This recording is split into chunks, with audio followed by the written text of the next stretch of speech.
আমার তো ওয়ার্ক আগে, আমি তো ইন্ডাস্ট্রিতে এসেছি কাজ করার জন্য, শিল্পী সমিতির নেতা হওয়ার জন্য আসি নাই। একটা সময় আমরা শুনেছিলাম যে জয় চৌধুরী নির্বাচন করতে চায় না, সে শুধু অভিনয়ই করতে চায়। তো ওই জায়গা থেকে আবার হঠাৎ করে নির্বাচনে আসলেন এবং জয়ীও হলেন আপনি, সেটা হঠাৎ মত পরিবর্তন হলো কেন? না, অ্যাকচুয়ালি আমি সেবা করতে পছন্দ করি। এমন না যে আমি শুধু শিল্পী সমিতির মেম্বারদেরই সেবা করছি। আমি এতিমখানা চালাই, আমার স্পেশাল চাইল্ড স্কুল আছে উত্তরাতে, এটা 10 বছর ধরে আমি চালাচ্ছি, 110 জন আছে ওখানে। এরকম সোশ্যাল ওয়ার্ক আমি সবসময় করি। তা আমি যেহেতু সোশ্যাল ওয়ার্ক করি আমি, তাহলে কেন নয় আমার শিল্পীদের পাশে আমি থাকবো না। এক লাইটেই নিশ্চিন্তে চলে দিনের পর দিন। Walton emergency bulb, the best emergency bulb.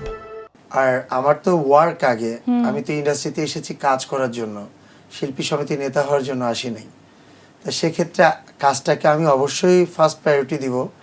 আর আমি যদি কাজ করি তাহলে ইন্ডাস্ট্রিতে অনেক আর্টিস্ট আছে যারা এখনও বসে আছে, কবে লাইট ক্যামেরা অ্যাকশন দেখবে আর কি।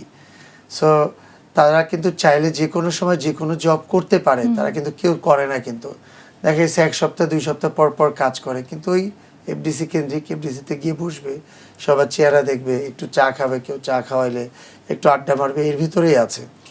তা আমি যদি কাজ করতে পারি তাহলে আমি আমার মেম্বারদেরকে কাজের জায়গাটা তৈরি করতে পারবো।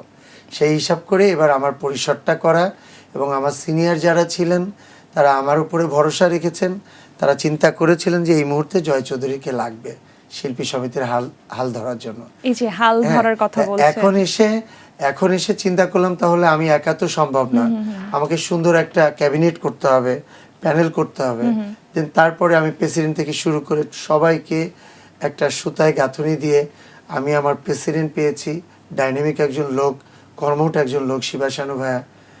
সো এরপর আমার ভাইস প্রেসিডেন্ট ডিয়েতায়েব ভাই, রোজিনা আপুকে পেয়েছিলাম। এরপর আরও যারা আছে, সুব্রত দা, আলী কাকা, আরও যারা যারা আছে সবাই মিলে যে অর্গানাইজ করতে পছন্দ করে, সনি ভাই থেকে শুরু করে আরও যারা, সবাইকে নিয়ে আমরা প্ল্যান করলাম একটা সুন্দর প্যানেল করার। প্যানেল করেছি।